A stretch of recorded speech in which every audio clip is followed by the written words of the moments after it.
35 tahun setelah runtuhnya kekaisaran jahat Soviet, tampaknya komunisme kembali menjadi tren. Banyak di antara generasi muda yang lahir sejak runtuhnya tembok Berlin telah dididik oleh mereka yang berusaha mengindoktrinasi mereka dalam ide-ide beracun dan woke seperti teori ras kritis, interseksionalitas, dan kolonialisme pemukim. Tampaknya mereka menelan kebohongan besar dari ideologi totaliter. Apakah mereka tidak tahu tentang 100 juta orang yang dibunuh oleh rezim komunis? Atau apakah mereka benar-benar percaya bahwa sosialisme yang telah gagal di setiap tempat di mana itu dicoba dan hanya membawa tirani serta penderitaan bisa berhasil di Amerika abad ke-21? Dan apakah mereka sadar bahwa propaganda anti-Zionis yang mereka percayai itu sebenarnya dibuat oleh kampanye disinformasi Soviet? Dan mengapa mereka mencoba menulis ulang sejarah Yahudi demi menghidupkan kembali mimpi sosialisme yang gagal di masa lalu? Selanjutnya, di Think Twice, kami akan membahas secara mendalam sejarah komunis dan Yahudi bersama kepala institusi yang berupaya melestarikan dunia Yahudi Eropa sebelum Holocaust yang telah hilang.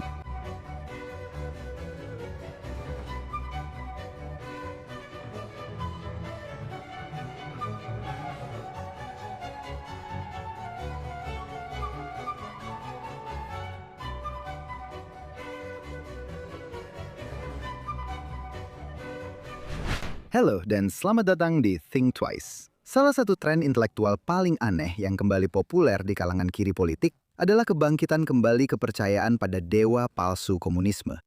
Sementara runtuhnya Uni Soviet, setelah 70 tahun ekses totaliter, kegagalan ekonomi dan pembunuhan massal, tampaknya telah menyelesaikan segalanya untuk selamanya. Pertanyaan, apakah Marxisme lebih baik daripada sistem kapitalis yang didasarkan pada kebebasan ekonomi dan politik kembali mengemuka? Pada abad ke-21, keyakinan pada komunisme, atau setidaknya minat terhadapnya, mulai muncul kembali. Tidak mengherankan, terkait dengan dukungan yang ahistoris dan anti-intelektual, terhadap salah satu despotisme paling mematikan pada abad ke-20 adalah kebangkitan kembali salah satu proyek intelektual besar Uni Soviet, yaitu anti-Zionisme. Hampir setiap kebohongan beracun yang disuarakan oleh massa antisemit yang meneriakkan genosida Yahudi dari sungai hingga ke laut dan terorisme terhadap Yahudi di mana-mana telah mendunia. Intifada dirancang oleh propagandis Soviet pada tahun 1960-an dan 70-an. Namun para pembenci Israel mengucapkan kata-kata yang ditulis untuk mereka di Kremlin 60 tahun yang lalu, seolah-olah itu adalah wawasan baru. Pada saat yang sama, ada juga yang berusaha menghidupkan kembali minat terhadap Bund Yahudi, sebuah gerakan besar sosialis sebelum Perang Dunia II yang berupaya mempromosikan otonomi nasional bagi orang Yahudi. Di wilayah Eropa tempat bahasa Yiddish dituturkan, sebuah gagasan yang ditakdirkan gagal karena dominasi kekuatan antisemit, dan yang akhirnya mati dalam Holocaust serta Gulag Soviet. Meskipun patut untuk dikenang, motif ketertarikan terhadapnya sekarang merupakan bagian dari kampanye anti-Zionis yang sama yang dijalankan oleh para antisemit kontemporer. Untuk membahas semua ini dan pentingnya sejarah Yahudi, hadir Kepala Institut yang misinya melestarikan catatan dunia Yahudi Eropa yang musnah dalam Shoah. Jonathan Brand adalah seorang sejarawan, penerbit, penerjemah, penulis, dan pengajar. Dia adalah direktur editorial di Yale University Press, di mana dia mendirikan seri Annals of Communism. Buku-bukunya antara lain Stalin's Last Crime, tahun 2003, dan Inside the Stalin Archives, tahun 2008. Pada tahun 2009, Brand menjadi direktur eksekutif dan CEO YIVO Institute for Jewish Research, di mana ia memprakarsai proyek untuk melestarikan dan mendigitalkan semua koleksi YIVO sebelum Perang Dunia II. Dia sering memberikan kuliah tentang sejarah Yahudi, Soviet, dan Eropa Timur. Dia telah membuat 3 film dokumenter tentang pekerjaannya, Plot Terakhir Stalin, Stalin Manusia Baja, dan Stalin yang dideklasifikasi. Dan dia mengajar sejarah dan sastra di Bard College. Jonathan Brand, selamat datang di Think Twice. Terima kasih banyak atas undangan yang baik ini. Terima kasih banyak sudah meluangkan waktu untuk bergabung bersama kami hari ini. Saya ingin mulai dengan bertanya kepada Anda, sebagai seorang sejarawan komunisme, tentang kebangkitan minat terhadap ideologi yang seharusnya sudah mati bersama runtuhnya Uni Soviet. Mengapa menurut Anda beberapa anak muda mengatakan bahwa mereka menyukai komunisme? Apakah mereka tidak tahu sejarahnya? Atau apakah mereka benar-benar berpikir bahwa sosialisme adalah sistem yang mampu berhasil meskipun telah gagal dimanapun sistem itu pernah dicoba? Baik, saya akan mulai menjawab pertanyaan Anda yang merupakan pertanyaan yang sangat bagus. Dengan mengutip Molotov yang mengatakan dalam sebuah percakapan dengan seseorang bernama Felix Truyev, menjelang akhir hidupnya, Kamrat Stalin akan hidup selamanya di hati semua orang yang progresif. Dan sayangnya, dia tidak begitu salah. Dan bukan Stalin itu sendiri, tapi apa yang dia wakili. Apa yang dia wakili adalah kekuatan negara dalam melayani apa yang mereka anggap sebagai kesetaraan, apa yang mereka anggap sebagai keadilan, apa yang mereka anggap sebagai penghancuran dominasi borjuis atas masyarakat, atas kekayaan, atas kekuasaan. Dia merupakan perwujudan kekuatan itu. Dan di dunia untuk menghancurkan kaum borjuis, untuk menghancurkan liberalisme, dan untuk mencoba mencapai semacam kesetaraan di antara bangsa-bangsa. Sebuah kesetaraan yang sebenarnya didasarkan pada kekurangan. Sebuah kesetaraan yang didasarkan pada perbudakan daripada mengangkat derajat orang. Tapi bagaimanapun juga, itu adalah kesetaraan. Dan sayangnya, kebencian terhadap sistem pemerintahan Amerika dan terhadap Barat secara umum telah ditanamkan dari generasi ke generasi kepada anak-anak muda yang bersekolah di universitas-universitas paling liberal dan paling istimewa kita, yang telah dibesarkan di sekolah-sekolah progresif. Dan sekarang kita melihat hasilnya di masa krisis. Ya, masa saya itu cukup menakutkan. Saya percaya itu memang menakutkan, dan saya harus memberitahu Anda, saya sudah banyak berpikir bagaimana cara memperbaikinya. Saya sudah berbicara dengan rekan-rekan dan sejarawan yang jauh lebih terkemuka daripada saya. Bagaimana cara memperbaikinya? Dan satu-satunya kesimpulan yang bisa kami ambil adalah kamu harus menyingkirkan sistemnya. Tapi ini mengerikan. Jelas, tidak ada yang mau melakukannya. Tidak ada yang mau menyingkirkan jurusan bahasa Inggris atau jurusan ilmu politik. Tapi ideologi ini tertanam tidak hanya dalam teori politik, tapi juga dalam teori sastra, teori studi gender, yang disebut teori pasca kolonial. Dan sebagian besar juga dalam semangat itu. Tidak semuanya bisa diremehkan begitu saja. Kamu tahu, mungkin aku berbicara dengan cara yang agak hiperbolik. Karena sebenarnya ada banyak kebenaran dalam kritik-kritik yang muncul dari tindakan ini. Dari dunia akademis selama kurun waktu yang panjang ini. Dan aku akan bilang, kalau kita mundur ke masa Perang Vietnam, Tapi ini sudah menyatu ke dalam cara paling mendasar anak muda memandang kehidupan. Ini bukan hanya tentang tokoh politik ini atau tokoh politik itu, atau hal ini atau itu. Ini adalah cara pandang terhadap hidup. Dan itu Anda tahu. Ketika Anda memikirkannya, yang benar-benar perlu dilakukan adalah, dari sudut pandang saya, harus ada pemimpin, pertama-tama, yang bisa mengartikulasikan sesuatu yang penuh harapan, sesuatu yang membebaskan, sesuatu yang berpikiran maju. Harus ada institusi yang mendukung hal itu. Harus ada wadah untuk kreativitas anak muda. Tapi saat ini, cara kaum kiri, terutama anak-anak muda di kiri, telah memeluk gerakan Hamas yang bersifat abad pertengahan, reaksioner, dan genosidal. Mas. Itu benar-benar tak akan dapat dipahami 30 tahun yang lalu. Hari ini itu adalah sebuah fakta. Hari ini adalah sebuah fakta. Jadi, saya berbicara dengan istri saya setiap malam tentang hal ini. Saya juga berbicara dengan rekan-rekan saya tentang hal ini.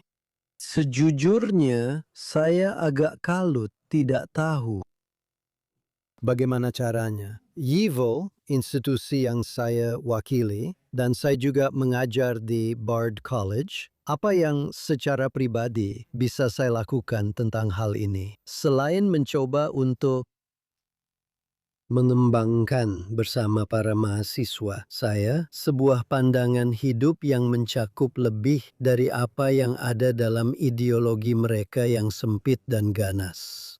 Terima kasih telah mendengarkan Think Twice. Baik, Anda mendengarkan kami di platform podcast manapun atau menonton kami secara langsung di Facebook, X, atau di saluran YouTube JNS, mohon sukai dan atau berlangganan JNS. Klik lonceng untuk notifikasi dan berikan ulasan yang baik untuk kami. Selain Think Twice, ada juga podcast Jonathan Tobin Daily, di mana saya berbagi lebih banyak berita dan analisis dengan Anda tentang isu-isu paling penting yang kita hadapi saat ini. Anda dapat menemukan Daily Show dengan nama Jonathan Tobin Daily di saluran JNS, dimanapun Anda mendapatkan podcast Anda. Dan sekarang kita kembali ke program hari ini. Ya, menurut saya kamu benar-benar tepat sasaran. Ini adalah hasil dari, kamu tahu, perjuangan panjang kaum progresif untuk mengambil alih institusi pendidikan, dan menurut saya juga sebagian besar budaya. Dan kamu benar, ini memang secara langsung menyebabkan dukungan untuk Hamas, massa pro-Hamas di kampus-kampus dan di jalanan. Kamu tahu, ini adalah perdebatan yang hebat. Ini bisa jadi sebuah acara tersendiri tentang masa depan pendidikan. Tapi kita juga ingin membicarakan hal-hal lain. Tapi itu adalah sebuah argumen ketika kamu bilang, ya sudah, hancurkan saja. Ya, menurut saya bahkan upaya yang paling keras sekalipun untuk memaksa institusi berubah, belum tentu akan membuat mereka berubah. Maksud saya, jelas apa yang coba dilakukan Presiden Trump adalah mencoba melakukan hal itu.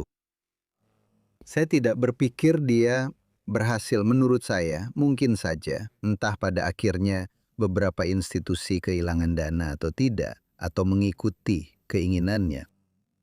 Semua orang tetap bekerja. Masih ada, Anda tahu, dengan program ideologis ini.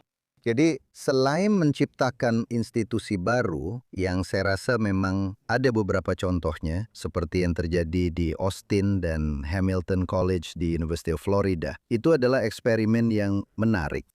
Tapi itu seperti dua butir pasir di seluruh pantai. Bagaimana Anda mengubah pendidikan Amerika ketika pada dasarnya sebagian besar orang yang bekerja di dalamnya telah didoktrinasi dengan cara seperti ini?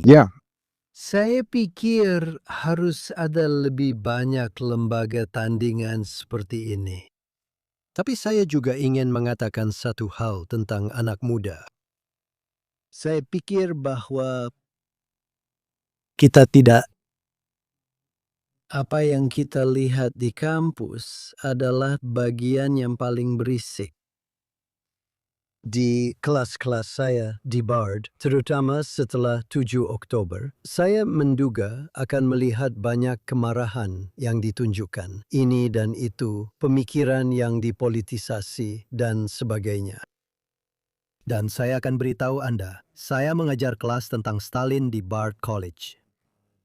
Dan saya juga mengajar kelas tentang Dr. Faustus, karya Thomas Mann. Dan yang saya lihat pada murid-murid saya adalah terutama keterbukaan dan keinginan untuk mendengar argumen yang masuk akal. Masalahnya bukan pada mereka. Saya rasa sebagian besar gurunya sangat terpolitisasi dan sangat keras. Tapi para anak muda, jika diberi kesempatan, menurut saya ingin lebih berpikiran terbuka, lebih Liberal dalam arti lama yang baik dari kata tersebut. Saya rasa mereka ingin terbuka untuk mengkritik diri sendiri dan mencoba memahami segala sesuatu dengan cara yang lebih rumit. Jadi sebenarnya saya punya banyak harapan hanya dengan datang, dan tentu saja ini bersifat anekdot. Dari anak-anak muda yang saya kenal, yang saya ajar, yang ada di sekitar saya di Yivo, dan yang ikut dalam program-program Yivo kami. Saya tidak kehilangan harapan. Yang membuat saya ngeri adalah para pemimpin, baik di kiri maupun kanan, sejujurnya. Kanan garis keras, dan kiri garis keras. Tapi seperti yang kakek saya katakan, ikan busuk mulai dari kepalanya.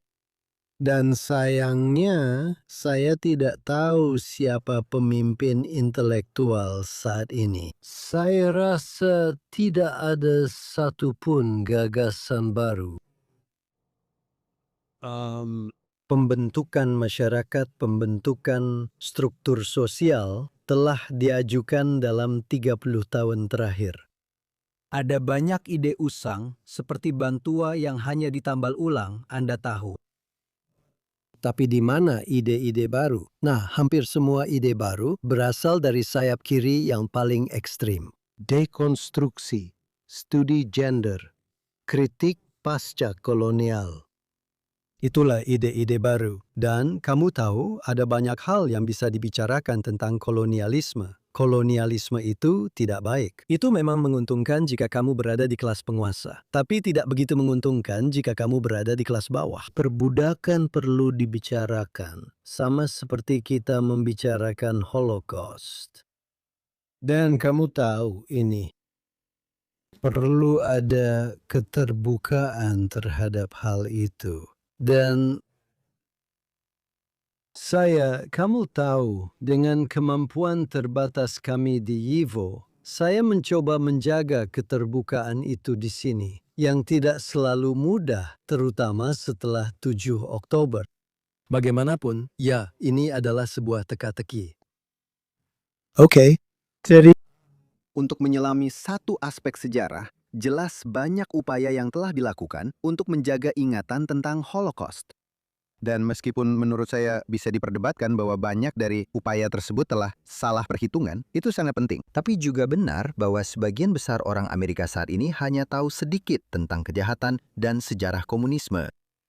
Apakah karena kita memang tidak tahu sejarah di negara ini? Maksud saya, bahkan sejarah negara kita sendiri saja tidak tahu, apalagi apa yang terjadi di Eropa pada abad lalu. Atau apakah ini merupakan hasil dari upaya revisionis yang lebih disengaja? saya rasa sebagian dari itu adalah retorika Perang Dingin. Kamu tahu, Perang Dingin mengubah komunisme menjadi sekedar kekaisaran jahat. Dan kita adalah pihak yang baik. Dan sekarang pihak yang baik sedang diserang. Dan jadi komunisme seolah-olah mulai bangkit lagi. Tapi sejujurnya kamu benar. Maksud saya, untuk memahami apa itu komunisme, kamu tidak bisa hanya membaca tentang Perang Dingin. Buku-buku tentang topik itu. Kamu harus benar-benar masuk ke dokumen-dokumennya dan melihat bagaimana mereka benar-benar berpikir, bagaimana Stalin sebenarnya berpikir, bagaimana Molotov sebenarnya berpikir, apa sebenarnya inti pertarungan antara Stalin dan Trotsky, dan jenis-jenis pilihan yang mereka buat. Dan tanpa ragu, saya bisa katakan bahwa setelah kelas saya tentang Stalin, tidak ada satupun mahasiswa di kelas manapun yang pernah saya ajar tentang topik ini yang berpikir bahwa ini adalah ide yang baik. Tidak jika mereka benar-benar mendengarkan. Benar, tidak. Mereka tidak berpikir begitu. Orang Amerika sudah melupakan itu. Saya rasa setelah tahun 1991, mereka hanya menganggap itu bukan masalah lagi. Dan mungkin, kamu tahu, itu tidak seburuk yang kita kira. Ada banyak penulis yang mencoba menormalkan Uni Soviet. Sama seperti sekarang, ada banyak penulis yang mencoba menormalkan Islamisme. Dan itu adalah kesalahan besar. Itu adalah kesalahan yang sangat besar. Komunisme didasarkan pada sebuah pandangan tentang dunia. Itu adalah dari sudut pandang saya. Dan saya tahu banyak orang akan sangat marah kepada saya karena mengatakan ini. Tapi itu benar-benar pandangan yang anti kemanusiaan. Pemahamannya tentang masyarakat, tentang kepribadian manusia, bersifat anti kemanusiaan. Izinkan saya memberikan satu contoh yang sangat baik tentang hal ini. Pada tahun 1957, seperti yang mungkin Anda ketahui, Dr. Zhivago karya Boris Pasternak diterbitkan. Dan pihak Soviet sangat marah tentang hal ini. Dan mereka tidak tahu di mana naskahnya berada. Dan Pasternak telah mengirimkannya kepada Feltrinelli di Italia. Dan Feltrinelli kemudian membuat salinan naskah itu dan mengirimkannya kepada semua temannya. Jadi, pada saat pihak Soviet ingin mulai mengumpulkan semua salinan dan menyita naskah tersebut, Feltrinelli memberitahu mereka. Itu tidak mungkin dilakukan kecuali mereka juga ingin pergi ke Inggris dan Amerika untuk menyitanya di sana. Jadi bagaimanapun, akhirnya pihak Soviet memutuskan bahwa mereka harus membaca buku itu. Dan melihat sebenarnya novel mengerikan ini bercerita tentang apa. Jadi mereka menugaskan kepala bagian kebudayaan dari Komite Sentral untuk membaca Dr. Zhivago. Dan dia membacanya lalu menulis sebuah laporan. Dan saya bilang kepada mahasiswa saya, jika ada di antara kalian yang menulis laporan seperti itu tentang buku apapun yang kita baca, kalian akan mendapat nilai A+. Dia tahu persis tentang apa buku ini. Dia memahaminya dari dalam. Dia mampu memberikan pandangan yang simpatik terhadap penulis, para tokoh, dan situasinya. Dan dia menyimpulkan dengan berkata, tapi kawan-kawan, sayangnya buku ini adalah musuh kita. Karena di inti buku ini terdapat ego borjuis. Individu. Ya, individu. Karakter-karakternya. Tepat sekali. Dan itulah maksud saya tentang sistem ini yang bersifat anti kemanusiaan. Dan kamu tahu, tapi orang-orang tidak percaya padamu. Mereka tidak percaya padamu. Mereka menganggap Gulag tidak seluas atau seburuk kenyataannya. Dan ada banyak revisionisme tentang komunisme yang datang dari akademisi sayap kiri. Saya bisa menyebutkan beberapa. Beberapa dari mereka pada akhir 80-an dan awal 90-an mencoba meminimalkan bahkan jumlah korban. Itu sangat tidak bermoral. Seolah-olah Solzhenitsyn dan seluruh genre sastra para penyintas. Tepat sekali. Tapi saya juga perlu menegaskan ini bukan hanya fenomena pasca 1991. Saya rasa kita berdua cukup tua untuk mengingat fakta bahwa ada banyak orang yang berusaha menormalkan Uni Soviet sebelum runtuh, yang entah Anda ingin menyebut mereka sebagai pembela atau hanya orang-orang yang percaya bahwa Uni Soviet akan selalu ada dan menjadi ancaman nuklir, jadi kita harus hidup berdampingan dengannya. Dan jangan menyebutnya jahat. Tidak, Stephen Cohen, seorang sejarawan hebat, menulis sebuah buku yang diterbitkan pada bulan April. Saya ingat ini karena ayah saya punya toko buku di Chicago, dan saya ingat ketika buku itu terbit. Saya yakin itu bulan April 1991. Homo Sovieticus adalah judul bukunya. Itu adalah manusia Soviet. Apa artinya menjadi manusia Soviet? Dan buku itu berpendapat bahwa Uni Soviet perlu menjadi bagian dari keluarga bangsa-bangsa dan seterusnya. Dan kemudian buku itu diam-diam ditarik dari rak pada bulan Agustus tahun 1901. Macam-macam hal bisa menimpa para penulis. Terkadang hal-hal yang sangat tidak menyenangkan terjadi pada para penulis. Itu baik untuk peradaban, tapi buruk untuk buku itu. Ya. Tepat sekali. Saya rasa ada juga ketertarikan pada Stalin, ketertarikan pada tekadnya, dan kedisiplinannya, kebrutalannya. Dan dia berkata kepada Eisenstein pada tahun 1947. Sutradara terkenal itu. Sutradara terkenal itu. Ya, Eisenstein telah memproduksi film Ivan yang Mengerikan, bagian 1, lalu bagian 2. Bagian 2 keluar setelah perang. Stalin mempermasalahkan penggambaran Ivan yang Mengerikan di bagian 2. Dia berkata kepada Eisenstein, "Apa yang ada di pikiranmu saat membuat ini? Apakah kamu pikir dia seorang bankir Inggris? Apakah kamu pikir Ivan yang Mengerikan itu Hamlet?" Pertama dia berpikir seperti ini, lalu dia berpikir seperti itu, seperti ini. Dan kembali lagi dia berkata tidak, Ivan yang Mengerikan adalah Tsar Rusia. Kamu harus menunjukkan bahwa dia kejam, tapi kamu juga harus menunjukkan mengapa dia kejam. Dan kemudian Stalin mengatakan sesuatu yang tidak pernah saya lupakan. Dia berkata, "Menurut saya, Tuhan menghalangi dia dalam pekerjaannya." Karena setiap kali Ivan yang Mengerikan mengeksekusi seseorang, dia harus lari ke biara untuk memohon pengampunan. Dan Stalin berkata, "Kalau saja dia mengeksekusi semua boyar sekaligus, kita tidak akan pernah mengalami masa kekacauan." Ya, Stalin tidak punya masalah itu. Dia tidak punya masalah itu.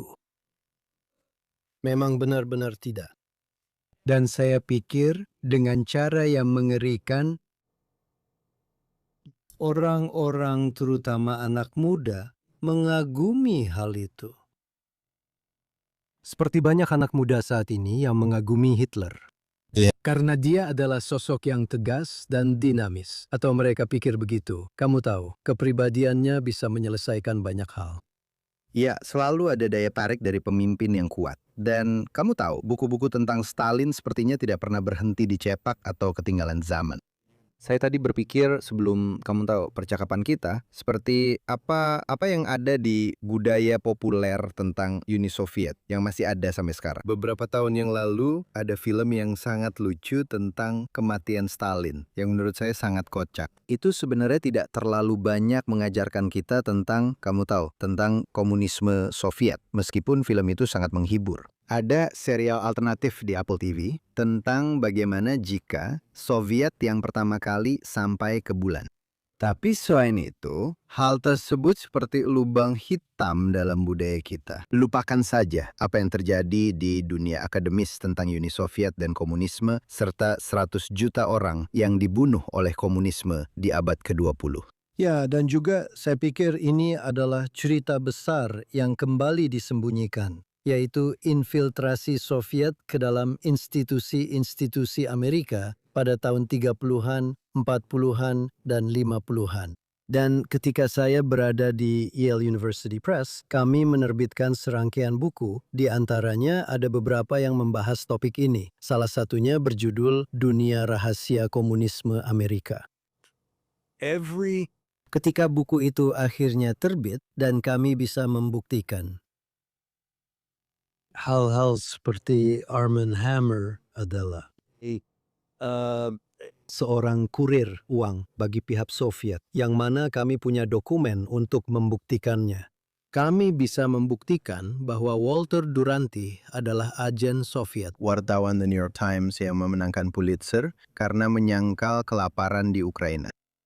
The New York Times menolak untuk mengakui buku itu. Mereka tidak mengulasnya.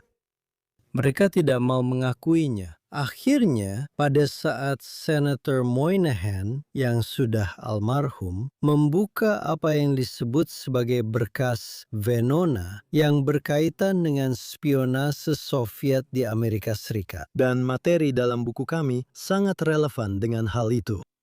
Akhirnya, The New York Times bisa mengakui buku itu dan mereka benar-benar menaruhnya di halaman depan The New York Times.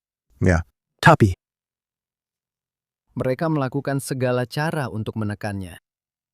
perlu Senator Moynihan Untuk melakukan itu, untuk membuat mereka mengakui buku tersebut. dan peran komunisme tidak hanya di universitas, tetapi juga di New York Times, di berbagai media lain di Amerika Serikat sangat besar.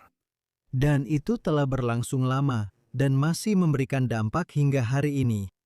Jadi ini tentang universitas, media, dan juga tokoh-tokoh publik yang kita miliki sekarang. Dengan Mamdani sebagai wali kota New York City. Nanti kita akan membahas dia, tapi ya. Ya. Maksud saya, kamu tidak bisa membunuh ide, bahkan jika kamu membunuh. Dan mereka punya kehidupan sendiri. Sejarah intelektual telah banyak didiskreditkan di dunia akademis. Tapi menurut saya penting untuk ada orang-orang yang mulai menelusuri genealogi ide-ide. Saya dan beberapa rekan hari ini akan segera menerbitkan sebuah buku tentang asal-usul dan ideologi Hamas. Luar biasa. Yang menurut saya adalah topik yang sangat penting, yang kebanyakan orang tidak tahu apa-apa tentangnya dan tidak ingin tahu apa-apa tentangnya. Itulah hal yang mengkhawatirkan. Mereka benar-benar tidak ingin tahu apa-apa tentang hal itu, karena itu mengganggu pandangan politik mereka. Begitu mereka tahu dari mana banyak ide-ide ini berasal, Sekarang, gerakan abad ke-20 lainnya yang sedang mengalami semacam kebangkitan adalah Bund Buruh Yahudi. Ini adalah bagian penting dari sejarah Yahudi Eropa pada abad lalu. Dan seperti minat terhadap bahasa Yiddish, merupakan bagian dari upaya untuk menemukan kembali apa yang hilang akibat Holocaust. Tapi menurut saya dan saya rasa banyak orang lain juga, tampak cukup jelas bahwa motif utama bagi sebagian orang yang mendukung Bund saat ini adalah untuk memulai kembali pertarungan antara Bundisme dan Zionisme. Itu seperti pertanyaan tentang komunisme dan kapitalisme, tampaknya telah diselesaikan di tengah abu kam maut dan gulag. Apa pendapat Anda tentang cara sebagian kalangan kiri menggunakan sejarah ini sebagai bagian dari perang mereka terhadap Israel dan Zionisme saat ini? kami sering membicarakan hal ini di YIVO, karena seperti yang mungkin Anda ketahui, kami memiliki koleksi materi Bund terbesar di dunia. Kami memiliki seluruh arsip Bund di sini. Dan saat ini kami sedang dalam proses mendigitalisasikannya, sekitar 3,5 juta dokumen. Saya rasa cara itu digunakan agak tidak jujur. Pertarungan pada tahun 1930-an bukanlah antara Bundisme dan Israel. Pertarungan itu adalah pertarungan ideologis. Apakah kita tetap di sini atau kita pergi ke sana? Di mana kita punya peluang terbaik untuk bertahan hidup? Dan maksud saya bukan hanya bertahan hidup secara fisik, tapi juga kelangsungan tradisi kita, kelangsungan bahasa kita, kelangsungan adat istiadat kita, Sastra kita, musik kita, dan sebagainya. Itulah permasalahannya. Bundisme dalam arti klasik tidak pernah menentang Israel itu sendiri. Jadi agak tidak jujur untuk mengambil prinsip itu. Perdebatan intelektual dari tahun 1930-an dan membawanya ke masa sekarang. Tidak bisa disangkal bahwa Israel menjadikan Yiddish sebagai bahasa kelas 2. Dan jika Anda berbicara bahasa itu, Anda akan diludahi di jalanan Tel Aviv atau Yerusalem. Baik. Ya, itu menjijikkan. Itu berbahaya. Itu memalukan menurutku dalam banyak hal. Apakah itu berarti kamu harus membelakangi Israel? Atau apakah itu berarti penting untuk menunjukkan bahwa budaya Yiddish benar-benar menjadi bagian dari kerangka budaya Yahudi modern sebagaimana yang kita lihat di Israel? Permusuhan yang ada. Anak-anak muda khususnya menggunakan ini untuk menyerang balik Israel. Israel menunjukkan kepada saya bahwa ini tidak ada hubungannya dengan apakah Israel pro atau kontra Yiddish. Dan untuk menempatkan itu dalam konteks, jelas Anda tahu kebangkitan kedaulatan Yahudi di tanah Israel sangat terkait dengan kebangkitan bahasa Ibrani. Ya. Dan itu semacam, Anda tahu, semacam perang bahasa yang mungkin tampak sangat asing bagi orang-orang saat ini, tetapi saat itu benar-benar nyata. Dan juga Anda tahu, bahasa Ibrani setidaknya dalam ambisinya saat itu dan kenyataannya hari ini, merangkul orang Yahudi di luar Eropa, Anda tahu. Benar. Sedangkan Yiddish tidak demikian. Ya, benar sekali. Dan lebih jauh lagi, bahasa Ibrani membawa Anda kembali ke asal-usul bangsa Yahudi pada zaman Alkitab. Dan Yiddish tentu saja membawa Anda kembali ke penghinaan yang dialami di Eropa dan ghetto-ghetto. Dan semua bentuk kewarganegaraan kelas 2 lainnya yang begitu kami nikmati di Polandia selama lebih dari 1000 tahun. Jadi, saya pikir yang sebenarnya terjadi adalah terutama di kalangan anak muda. Itu adalah kebencian, permusuhan politik yang mendalam yang mereka rasakan sedang disamarkan sedang dikamuflasekan dalam perselisihan lain yang menurut saya sebagian besar dari mereka bahkan tidak benar-benar memahaminya. Dan saya tahu ada buku baru oleh Ya, saya ingin menyebutkan itu sebentar lagi.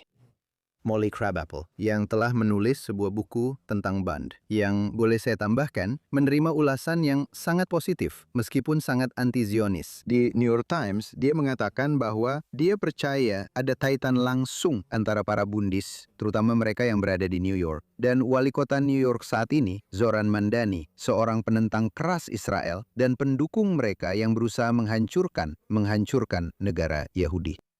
Tapi bahkan mereka yang menganggap Bundis itu salah, tahu kan, 100 tahun lalu atau 90 tahun lalu, tidak pernah melihat mereka sebagai sekutu musuh-musuh Yahudi. Mengapa beberapa orang di pihak kiri membuat kaitan seperti ini? Ini adalah sebuah tragedi. Saya harus memberitahu Anda, ini sangat memilukan. Ini adalah tragedi yang memilukan bahwa anak-anak muda, dan saya kenal Molly, dan dia orang yang baik. Dan sekarang kami tidak setuju hampir dalam segala hal. Tapi,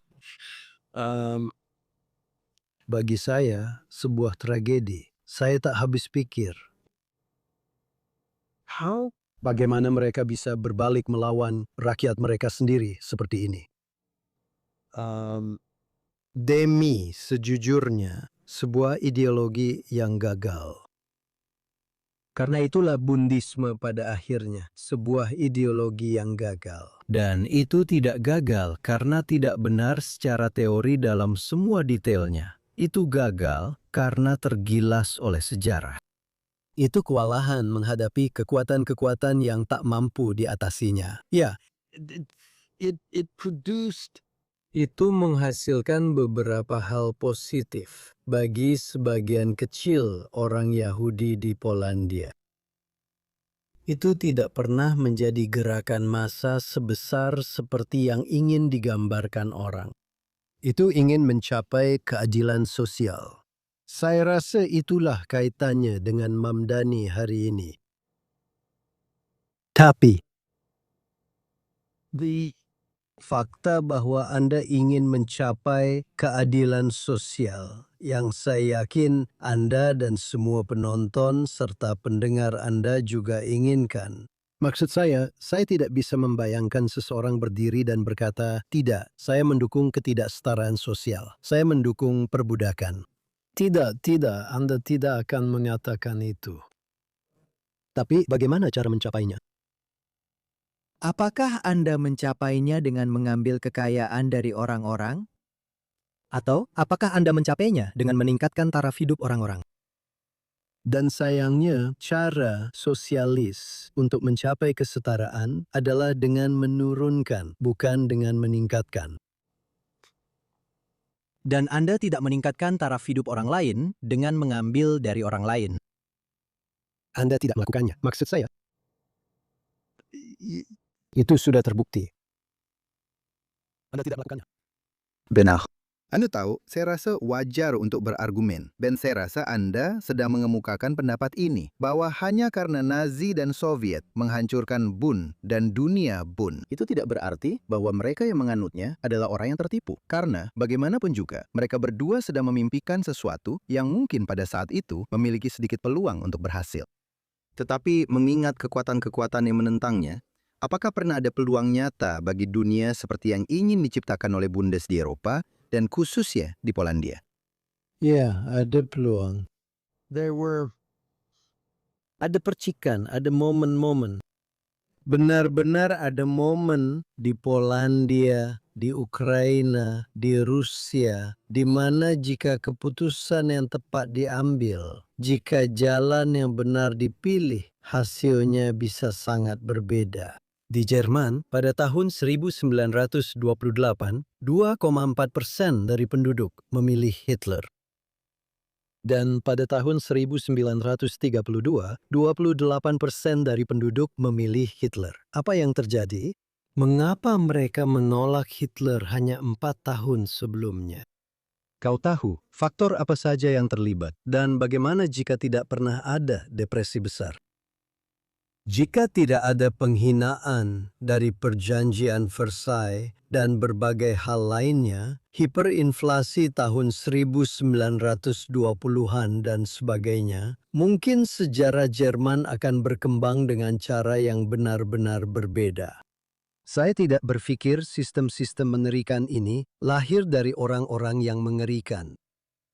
Saya pikir sistem-sistem itu lahir dari orang-orang biasa yang pada akhirnya melakukan hal-hal mengerikan karena mereka melihatnya sebagai hal terbaik yang bisa dilakukan dalam situasi tersebut. Maksud saya ini memang sederhana dan mungkin klise, tapi begitulah cara saya melihatnya.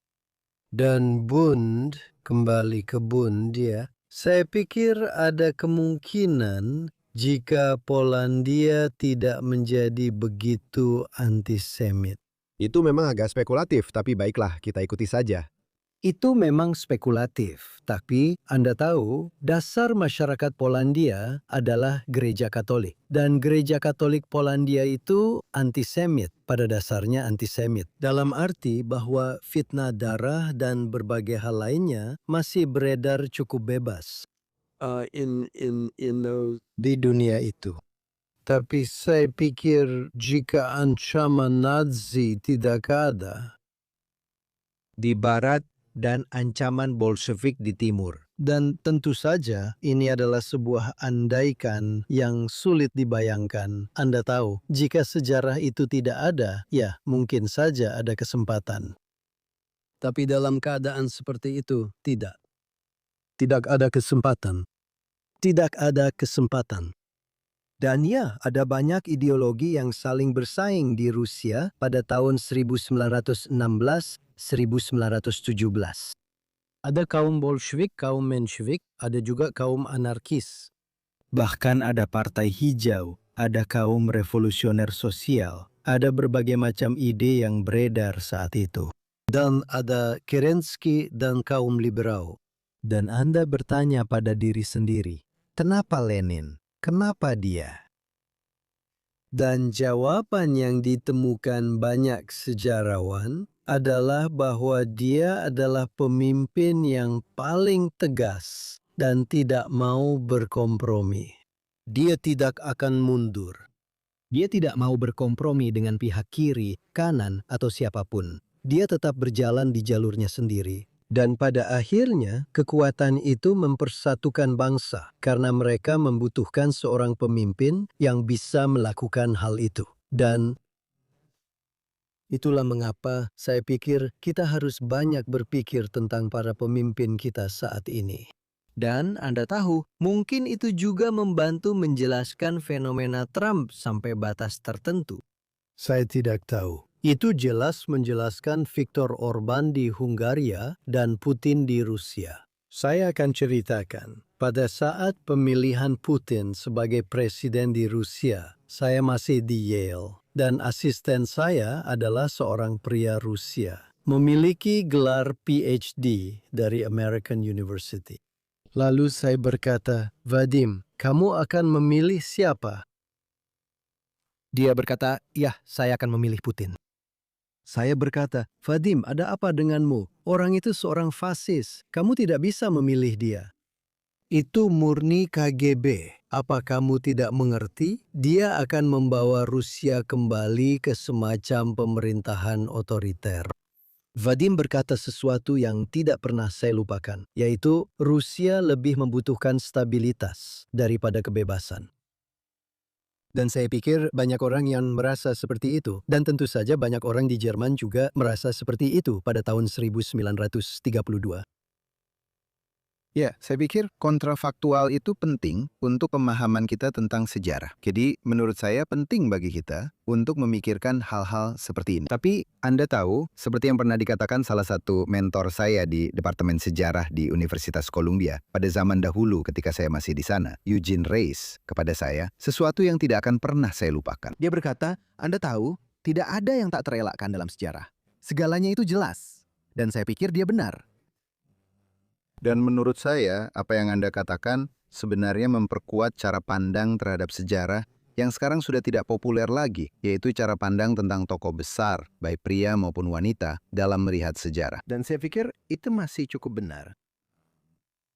Ngomong-ngomong, untuk sedikit beranjak dari topik itu, orang Yahudi Amerika memahami bahwa 6 juta orang Yahudi dibunuh dalam Shoah. Tapi sejujurnya, tidak banyak yang mereka ketahui lebih dari itu tentang mereka.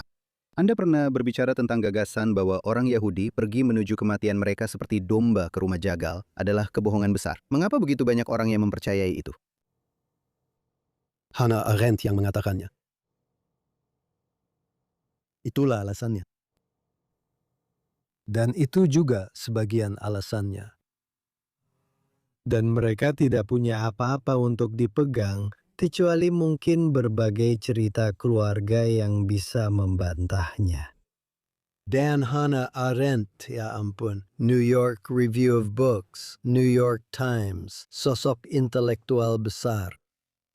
Dia yang mengatakannya. Dia berbohong. Dia berbohong tentang para wanita Yahudi yang katanya melepas pakaian mereka dan menumpuknya dengan rapi agar tidak kotor saat orang-orang Lituania menembak mereka. Dan kau tahu, mendiskreditkan para pemimpin Yahudi di ghetto, memfokuskan pada polisi Yahudi, seolah-olah polisi Yahudi melakukan apa yang mereka lakukan di kem-kem. Karena sadisme dan keinginan untuk menghancurkan bangsa mereka sendiri daripada menyelamatkan keluarga mereka. Karena Nazi mengatakan kepada mereka bahwa mereka harus melakukannya atau keluarga mereka akan masuk ke kamar gas. Jadi masih ada kebutuhan besar untuk pendidikan tentang Holocaust. Saya tahu bahwa hal itu dicemooh oleh banyak orang. Saya tahu bahwa beberapa orang berkata, ya, itu tidak berhasil. Dan satu-satunya hal yang bisa saya katakan tentang itu adalah bayangkan dunia di mana tidak ada pendidikan tentang Holocaust. Bayangkan dunia di mana film The Shoah tidak pernah dirilis. Atau serial beberapa bagian yang ditayangkan di Jerman yang mengubah sejarah Jerman itu tidak pernah ada. Dan itu memang berhasil, hanya saja tidak cukup berhasil. Kau tahu, ayahku sangat menyukai DDT. Dia suka membunuh nyamuk dengan DDT karena katanya itu berhasil. Ya, itu memang berhasil. Itu juga masuk ke rantai makanan dan seterusnya. Ternyata tidak begitu bagus. Tapi nyamuk masih ada kan? Berarti itu tidak cukup berhasil. Ya. Itu tidak cukup berhasil, dan kamu tidak bisa mengatasi masalah nyamuk hanya dengan DDT. Kamu harus mengeringkan rawa-rawa. Kamu harus mendapatkan obat-obatan baru. Kamu harus melakukan berbagai macam hal. Dan sejujurnya, itu benar-benar membuatku marah ketika orang-orang mengucapkan kebohongan seperti ini. Ya, tentu saja memang benar bahwa banyak orang Yahudi yang dipukuli, kelaparan, dan dibuat putus asa. Dan kehilangan harapan pada saat mereka sampai di kamar gas. Atau pada saat itu, maksudku, apakah kamu pernah membaca? Aku yakin kamu sudah membaca kisah-kisah tentang bagaimana rasanya berada di gerbong-gerbong ternak itu dan bagaimana kehidupan di ghetto. Kelaparan setiap hari, hari demi hari. tanpa pemanas, tanpa air, tanpa kasih sayang, dan tanpa masa depan.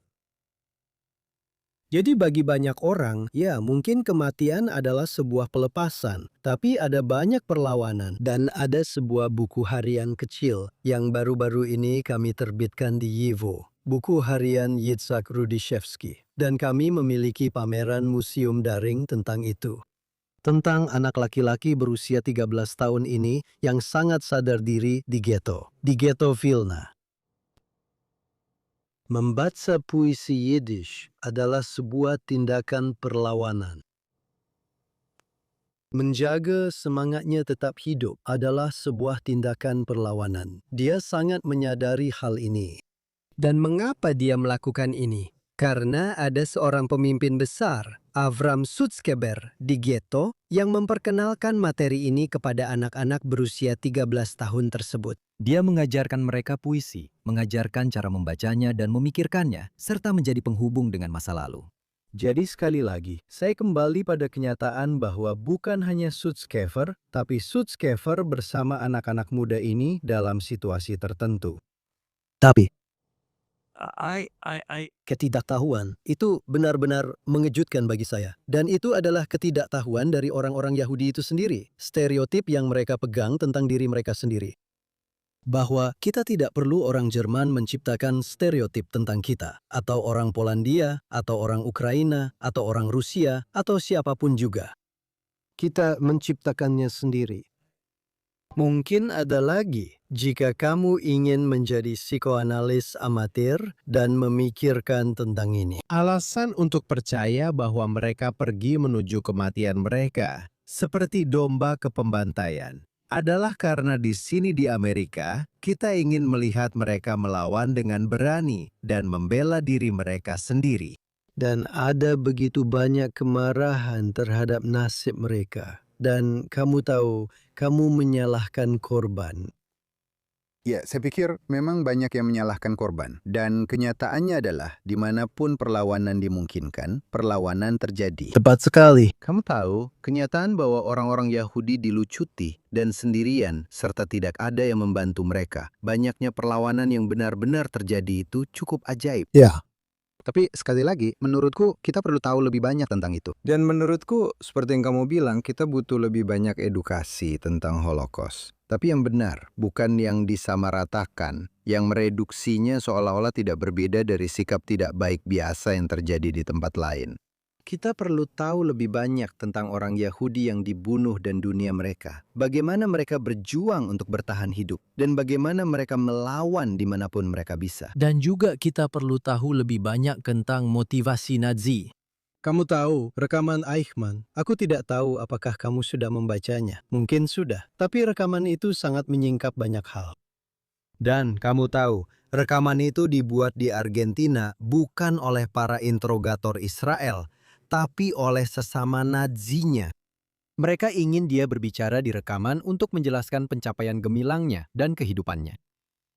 Dan mereka bertanya padanya, kenapa kamu melakukan apa yang kamu lakukan? Kamu tahu? Dan Eichmann berkata, kamu tahu, adalah sebuah kesalahan untuk menganggap orang Yahudi sebagai Untermenschen.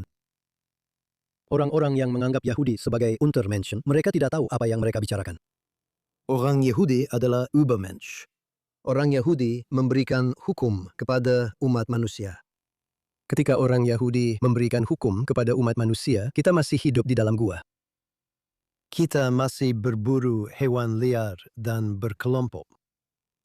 Orang Yahudi adalah bangsa yang unggul, dan itulah sebabnya kita harus menyingkirkan mereka.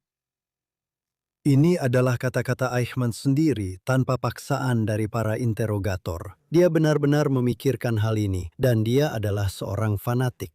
Seperti yang Anda tahu, seperti yang saya yakin para pendengar juga tahu, dalam melakukan tugas membersihkan bumi dari ras yang akan bersaing dengan ide Nazi tentang bangsa Arya.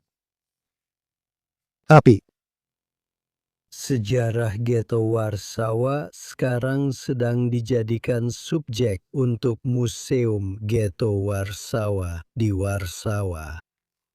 Dan kekhawatiran banyak akademisi adalah bahwa ini sekarang akan menjadi tempat lain di mana pemerintah Polandia meminimalkan sifat Yahudi yang sebenarnya dari pemberontakan Ghetto Warsawa, dan malah disajikan seolah-olah Yahudi dan Polandia berjuang bersama melawan musuh bersama mereka. Dan Anda tahu, kembali ke apa yang ingin dicapai oleh Eichmann, itu bukan hanya penghilangan fisik orang Yahudi di suatu tempat tertentu. Itu juga budaya mereka, sejarah mereka, ingatan tentang bangsa Yahudi. Pemusnahan mereka bukan hanya di Jerman dan Polandia, tapi di mana-mana di seluruh dunia. Dan Anda tahu, gagasan bahwa ini, seperti yang Anda katakan, sekedar perlakuan buruk yang bisa terjadi di mana saja. Ya, itu adalah kesalahpahaman besar tentang keunikan sejarah Yahudi.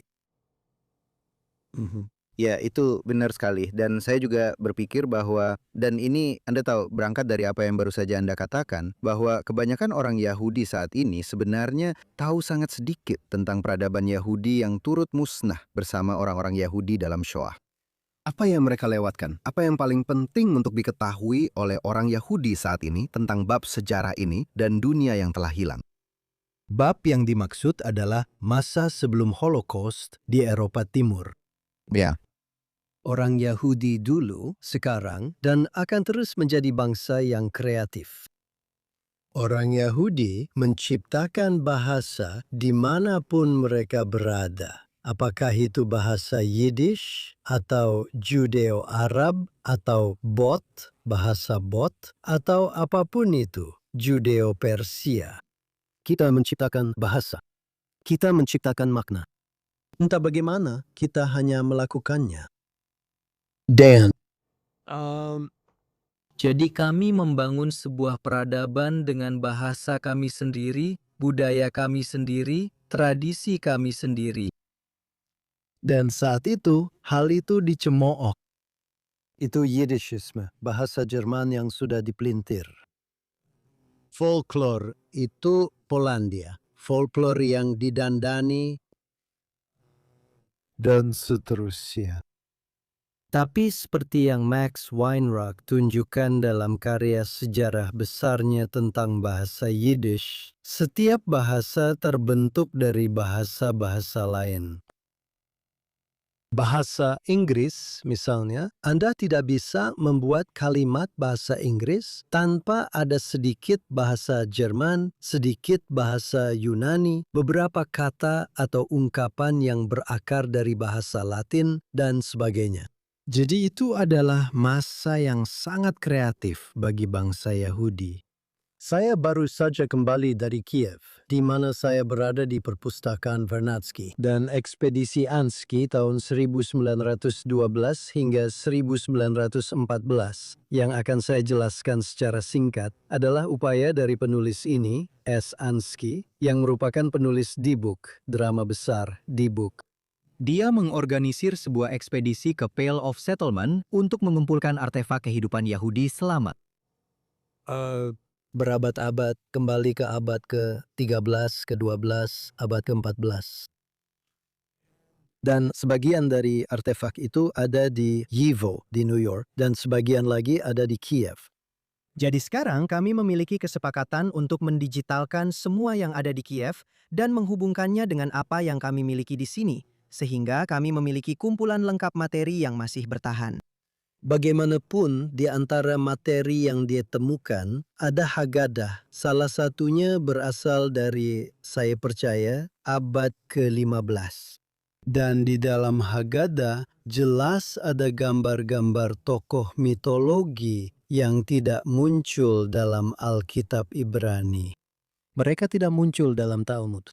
Tidak ada yang tahu dari mana asal mereka, kecuali kemungkinan besar mereka berasal dari cerita rakyat Ukraina atau Polandia atau Rusia atau entah dari mana. Dan orang-orang Yahudi yang membuat Haggadah berpikir untuk memasukkan mereka saat menggambarkan kisah keluarnya bangsa Israel dari Mesir. Bagaimanapun juga cukup menarik untuk melihat hal itu. Bahkan pada saat itu, pada masa awal itu, orang-orang Yahudi sudah menyerap dari dunia luar dan tetap mempertahankan inti jati diri mereka. Kisah Paskah. Dan Anda bisa melihat bagaimana hal ini berfungsi melalui banyak gambar yang dikumpulkan oleh Ensky. Dan saya akan mengatakan bahwa, lihat, itu bukan masa keemasan. Terjadi pogrom-pogrom Khmelnytsky.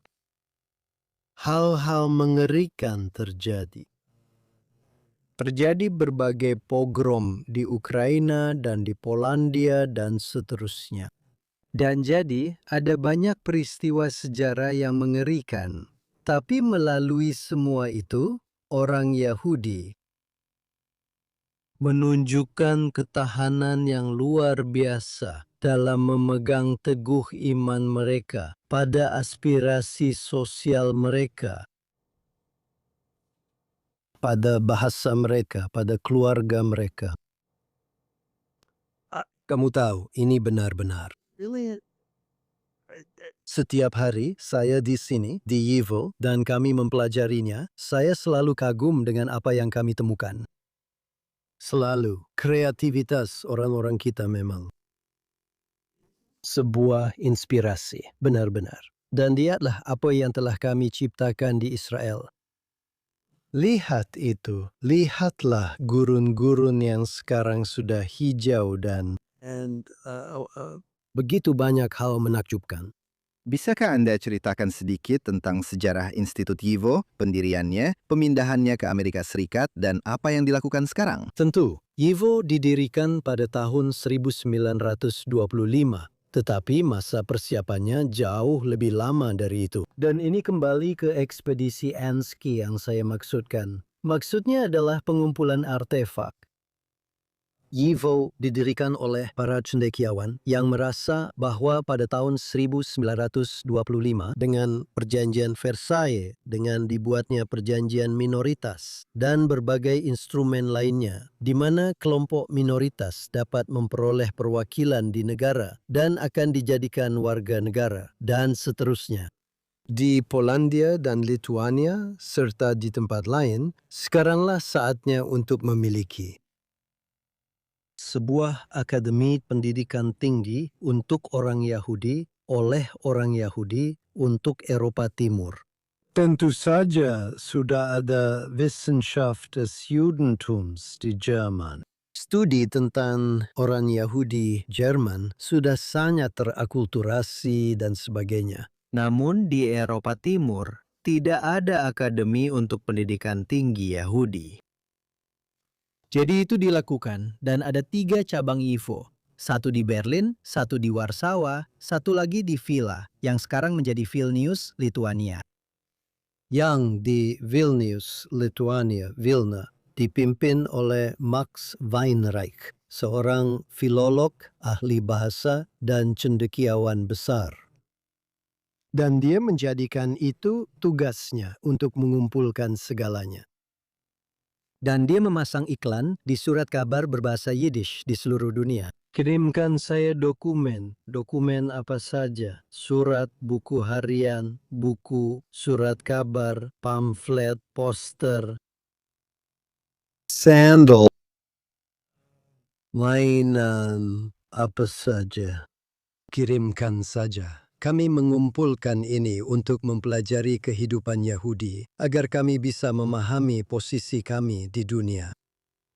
Dan sedikit demi sedikit, YIVO mengumpulkan salah satu arsip terbesar di dunia, yang berisi materi dari Rusia, dari Amerika Selatan, dari Kanada, dari Inggris, dari Prancis, dari Jerman, dari Polandia, dari Rumania.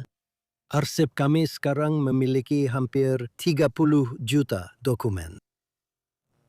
Dalam setiap bahasa Eropa, Yiddish, Ibrani, bahasa Arab, Jepang, Tionghoa, dimanapun orang Yahudi pergi. Dan kami juga memiliki koleksi materi Ladino terbesar di Amerika Utara. Kami memiliki koleksi materi terbesar yang berkaitan dengan Holocaust di luar Yad Vashem di dunia. Lebih dari 7 juta dokumen yang berhubungan dengan Holocaust. Kami memiliki sebuah proyek yang sedang berjalan dengan Bard College untuk mengembangkan program gelar magister dalam bahasa dan peradaban Yiddish yang akan menjadi yang pertama dari jenisnya. Kami mengadakan 60 program setiap tahun. Berbagai macam program, diskusi buku, konser, opera, film, dan berbagai hal lainnya. Kami memiliki seminar dan kuliah. Kami memiliki museum daring. Namun hal terbaru kami adalah sesuatu yang sangat kami banggakan, yaitu Pusat Pembelajaran dan Media. Ini adalah pusat pembelajaran dan media pertama di Amerika, dan sejauh yang saya tahu, dimanapun, yang didedikasikan untuk kehidupan Yiddish, kehidupan Yahudi di Eropa Timur. Dan pusat ini dipenuhi dengan banyak artefak asli dan berbagai macam benda. Namun bagian terpentingnya adalah kami bekerja langsung dengan para guru untuk mengembangkan rencana pembelajaran selama 90 menit bagi kelas-kelas yang datang. Yang ingin tahu tentang Polandia atau ingin tahu tentang bahasa Yiddish, ingin tahu tentang teater Yiddish, ingin tahu tentang orang Yahudi dan bisbol, atau ingin tahu tentang ini, itu, atau hal lainnya, dan kemudian kami membuat materi untuk mereka. Kami membawa mereka ke arsip kami. Kami menunjukkan kepada mereka apa itu arsip. Dan ada banyak cerita luar biasa tentang hal ini. Tapi, SMA Stuyvesant, Sekolah Dalton, banyak sekolah Yahudi dan non-Yahudi, Universitas Columbia, NYU, Universitas Fairfield, semuanya telah mengirimkan siswa-siswanya. Datang dan datang lagi, berkali-kali ke sini. Jadi saya sangat fokus pada gagasan pendidikan Yahudi. Bisakah Anda memberitahu kami apa yang sedang Anda kerjakan saat ini dalam hal penulisan dan karya kreatif Anda sendiri? Ya, jika saya punya lebih banyak waktu, saya akan mengerjakan sebuah buku tentang Ishak Babel. Tapi saya tidak punya waktu itu. Mungkin jika dan ketika saya pensiun, saya akan punya waktu itu. Tapi jika dan ketika saya pensiun, mungkin saya tidak akan punya energi untuk mengerjakannya. Saya tidak tahu. Tapi Ishak Babel telah menjadi sosok yang sangat menarik bagi saya selama bertahun-tahun. Saya mencari tanpa henti arsipnya yang hilang ketika saya bekerja di Rusia. Saya punya banyak orang yang mencarinya atas permintaan saya. Jadi ya, dan saya juga ingin menulis buku tentang Stalin. Pertama-tama, saya ingin melawan tren saat ini yang menormalkan Stalin. Di sisi lain, saya ingin menunjukkan bahwa dia bukanlah seorang monster. Dia bukan, Anda tahu, sosok yang patologis. Dia dalam banyak hal adalah seorang... Anda tahu, Trotsky menyebutnya sebagai seorang yang sangat mediocre. Ya, dalam beberapa hal memang begitu, tapi dia jauh lebih pintar dari itu. Faktanya, dia berhasil mengakali Trotsky. Tentu saja. Ya.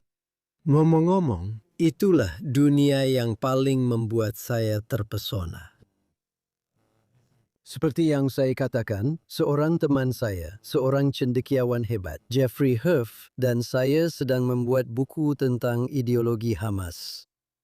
Nah, itu pekerjaan yang sangat penting. Baik, Dr. Brian, terima kasih banyak sudah bergabung bersama kami hari ini. Bagaimana para penonton dan pendengar kami bisa mengikuti karya Anda dan YIVO, serta mempelajarinya lebih lanjut? Tentu saja, mereka bisa mengunjungi situs web YIVO, yivo.org. Dan di sana mereka bisa diarahkan ke program-program kami, ke proyek arsip kami, ke proyek genealogis kami. Saya tahu banyak orang tertarik untuk menemukan kota-kota kecil dan kota-kota besar di mana orang tua atau kakek nenek mereka pernah tinggal. Dan kami memang banyak melakukan hal itu. Dan jika orang-orang tertarik, mereka bisa langsung mengirimkan email kepada saya. Saya mudah ditemukan. Oke. Kami juga ingin berterima kasih kepada para pendengar kami. Jangan lupa untuk mendengarkan Jonathan Tobin Daily Edition setiap hari, yang bisa Anda dengarkan dimanapun Anda biasa mendengarkan podcast. Dan baik Anda mendengarkan kami di salah satu platform tersebut, maupun menonton kami secara langsung di Facebook, X, atau di kanal YouTube JNS, mohon untuk menyukai dan/atau berlangganan JNS. Klik lonceng untuk mendapatkan notifikasi dan berikan ulasan yang baik untuk kami. Silakan kirimkan pesan kepada kami di Think Twice di jns.org dan beritahu kami di mana Anda mendengarkan atau menonton acara ini serta pendapat Anda tentangnya. Dan ingat, teruslah membaca dan berpikir sendiri. Sampai jumpa lagi minggu depan.